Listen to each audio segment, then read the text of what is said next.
तिलक ने मराठी में गीता के ज्ञान को सामान्य मानवी तक पहुंचाया और गुजराती में भी इसका अनुवाद कराया। इसी गुजराती अनुवाद को राष्ट्रपिता महात्मा गांधी ने जेल में पढ़ा और इससे गांधी जी को भगवत गीता अकॉर्डिंग टू गांधी को लिखने में बहुत अधिक मदद मिली। इस रचना के माध्यम से गांधी जी ने गीता का एक और पक्ष दुनिया के सामने रखा।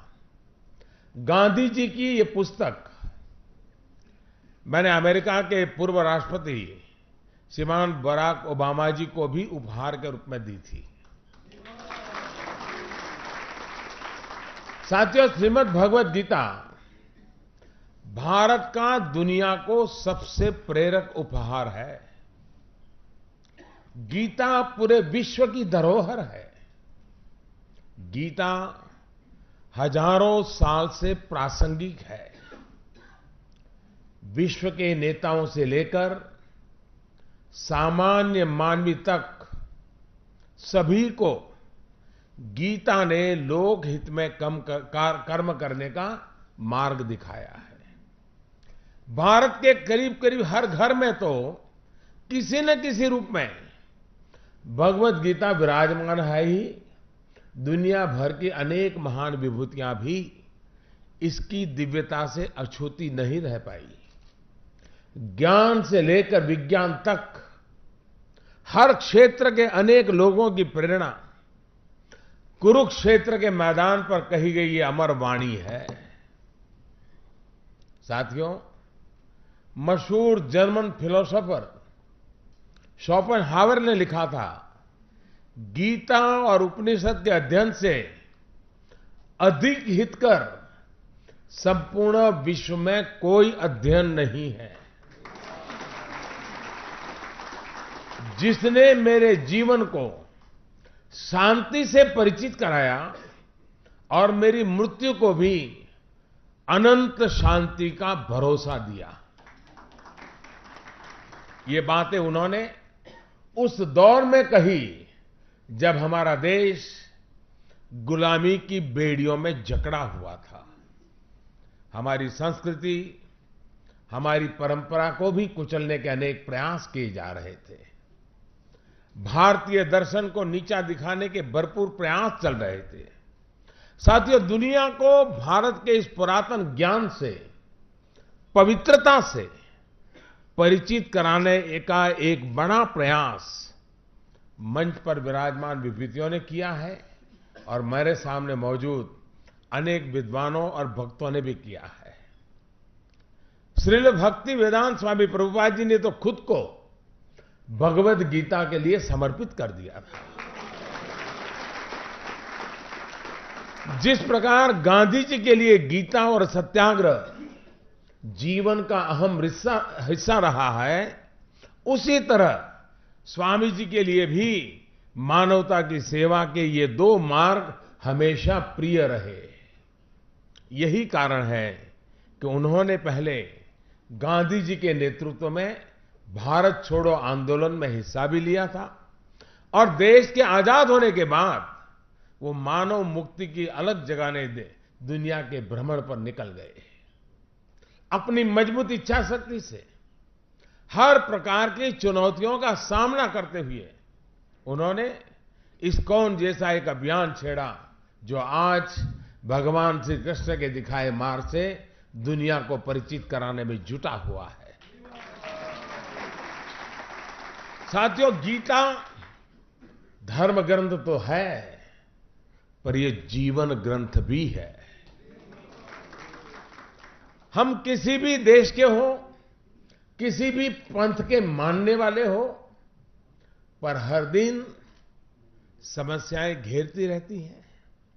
हम जब भी वीर अर्जुन की तरह अनिर्णय के दोहराए पर खड़े होते हैं, तो श्रीमद् भगवत गीता हमें सेवा और समर्पण के रास्ते इन समस्याओं के हल दिखाती है।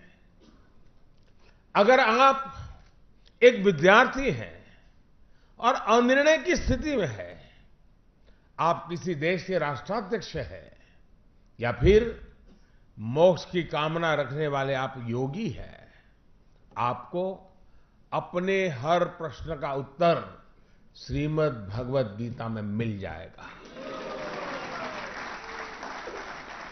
मैं तो मानता हूं कि गीता मानव जीवन की सबसे बड़ी मैनुअल बुक है। जीवन की हर समस्या का हल गीता में कहीं न कहीं मिल जाता है। और प्रभु ने तो स्पष्ट कहा है, परित्राणाय साधूनां विनाशाय च दुष्कृतां धर्म संस्थापनार्थाय संभवामि युगे युगे।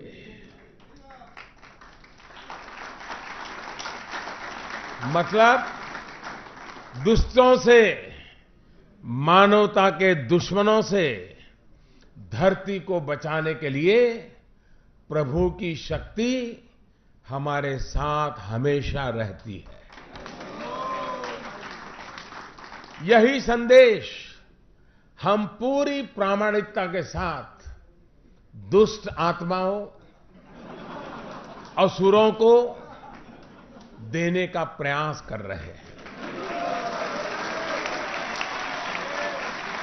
भाई और बहनों, प्रभु जब कहते हैं कि क्यों वह व्यर्थ चिंता करते हो,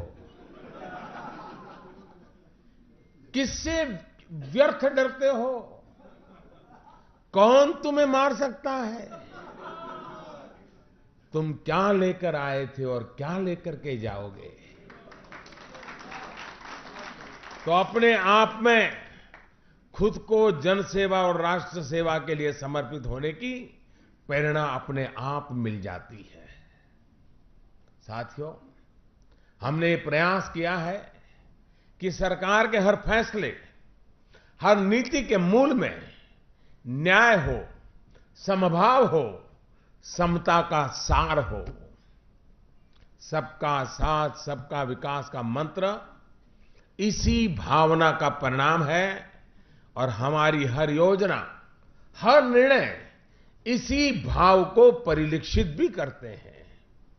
चाहे वो भ्रष्ट आचरण के विरुद्ध उठाए गए कदम हो या फिर गरीब कल्याण से जुड़े हमारे ये निरंतर कार्य, ये हमारे निरंतर प्रयास रहा है कि अपने पराये के चक्कर से राजनीति को बाहर निकाला जाए। साथियों, हमारी सरकार का हमेशा से ये दृढ़ विश्वास रहा है कि भारतीय संस्कृति, भारतीय मूल्य, भारतीय परंपरा में दुनिया की अनेक समस्याओं का समाधान है। हिंसा हो, परिवारों के संकट हो, पर्यावरण से जुड़ी समस्या हो, ऐसी हर चुनौती जिससे दुनिया आज जूझ रही है, उसका समाधान भारतीय दर्शन में है।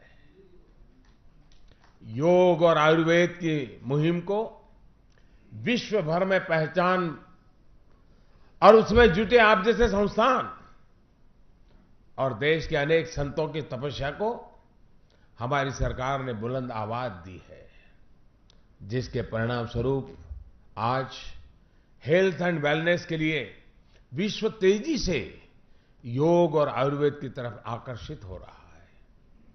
साथियों, मेरा ये भी मानना है कि योग, आयुर्वेद से लेकर के हमारे प्राचीन ज्ञान और विज्ञान से अभी दुनिया का सही मायने में परिचय होना काफी बाकी है।